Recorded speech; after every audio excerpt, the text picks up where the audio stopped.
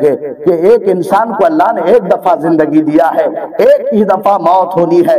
قرآن میں بھی ہے کل نفس ذائقۃ الموت، ہر شخص کو موت کا مزہ چکھنا ہے۔ کیا موت کا مزہ 2 دفعہ چکھنا ہے؟ کیا 3 دفعہ چکھنا ہے؟ کیا 4 دفعہ چکھنا ہے؟ نہیں، قرآن میں ہے موت کا مزہ 1 دفعہ چکھنا ہے۔ یہی ہے نا، موت کا مزہ چکھنا ہے۔ مگر وہ لوگ جن کو عبد القادر جیلانی رضی اللہ تعالیٰ عنہ نے زندہ کیا تھا، جن کو نبی پاک علیہ السلام نے مکے اور مدینے میں زندہ کیا تھا، جن کو حضرت عبد القادر جیلانی نے کھیلتے ہوئے مار دیا تھا اور زندہ کر دیا تھا، انہوں نے تو 3-4 دفعہ موت کا مزہ چکھا ہوگا۔ ظاہر سی بات ہے، جب روح نکالی گئی موت کا مزہ چکھا، جب روح ڈال دی گئی دوبارہ زندگی مل گئی۔ جبکہ اسلام میں عقیدہ ہے ایک انسان ایک دفعہ زندگی گزارے گا، ایک ہی دفعہ آئے گا، ایک ہی دفعہ جائے گا، ایک ہی دفعہ زندہ ہوگا، ایک ہی دفعہ مارا جائے گا، وہ دوبارہ اس کی روح نکالی نہیں جائے گی۔ مگر شیخ عبد القادر جیلانی نے جن لوگوں کو زندہ کیا تھا وہ تو دوبارہ ان کی روحیں نکالی گئی۔ وہ بچپنے میں غوث پاک کے ساتھ کھیلتے تھے۔ آخر بات کیا ہے؟ حقیقت یہ ہے کہ اللہ رب العزت نے جو لوح محفوظ میں لکھا ہے وہ تقدیر شرعی ہے، وہ تقدیر جو لکھی ہوئی ہے کہ اس میں کسی کو 5 بیٹے ملنا ہے، کسی کو 3 بیٹے ملنا ہے، کسی کو اتنی زندگی ملنی ہے، کسی کو اتنی زندگی ملنی ہے، یہ لوح محفوظ میں لکھا ہوا ہے۔ اور کسی کو جو دوبارہ زندگی ملتی ہے یا کسی کو جو ہے اولاد نہیں ملتی تھی، کسی ولی کی دعا سے مل گئی، کسی بزرگ کے الفاظ نکلے ہوئے الفاظ کو اللہ نے قبول کیا، انہیں بیٹا دے دیا، تقدیر میں نہیں تھی تب بھی دے دیا۔ کہاں سے لا کر دیا بھائی؟ یہ کہاں سے تقدیر میں نہ تھی تو مل گئی اس کو؟ تقدیر میں عمر نہ تھی، جب بھی عمر مل گئی۔ تقدیر میں موت تھی، موت ہو گئی مگر دوبارہ زندہ کیا گیا۔ یہ سب چیزیں کہاں سے آئی؟ یہ سب چیزیں پھر کون سے لوح محفوظ میں لکھی ہے؟ تو حقیقت یہ ہے کہ خدا کے پاس جو ایک تقدیر ہے نا، وہ تقدیر خدا کے پاس ہے، وہ خداوند قدوس نے اپنے اختیار میں رکھا ہے، جو اللہ کے سوا کوئی نہیں جانتا ہے۔ ایک محفوظ کا لوح وہ ہے جس پہ اولیاء کی نظر پڑتی ہے، صوفیاء کی نظر پڑتی ہے، وہ پڑھ لیتے ہیں تیری تقدیر میں 4 بیٹے ہیں، تیری عمر اتنی ہے، تو اتنے سال زندہ رہے گا، تیرے ساتھ اتنا ہونا ہے، تیرے ساتھ یہ نہیں ہونا ہے۔ وہ ایک لوح محفوظ ہے جو عرش پر ہے، خداوند قدوس نے اس پر اختیار دیا ہے اولیاء کو، اصفیاء کو، اقطاب کو، اغواص کو، اپنے محبوب اور برگزیدہ کو، جو اس لوح کو دیکھ لیتے ہیں۔ اور ایک لوح محفوظ وہ ہے جو خدا کے اختیار میں ہے، اللہ کے سوا اسے کوئی نہیں جانتا۔ یہ صرف اللہ کر وہ جو ہے اتنے بچوں کو دوبارہ زندہ کرے گا، یہ اس لوح محفوظ میں بھی نہیں لکھا ہے، بلکہ یہ خدا کے پاس جو لوح محفوظ ہے اس میں لکھا ہوا ہے۔ اسی لیے حضرت عبد القادر جیلانی رضی اللہ تعالیٰ بے شمار مردوں کو زندہ کیے۔ جس طرح کے واقعہ ہے کہ آپ نے ایک مردے کو قبر سے اٹھایا، وہ دب بجاتے ہوئے اٹھا۔ یہ سب کیا ہے؟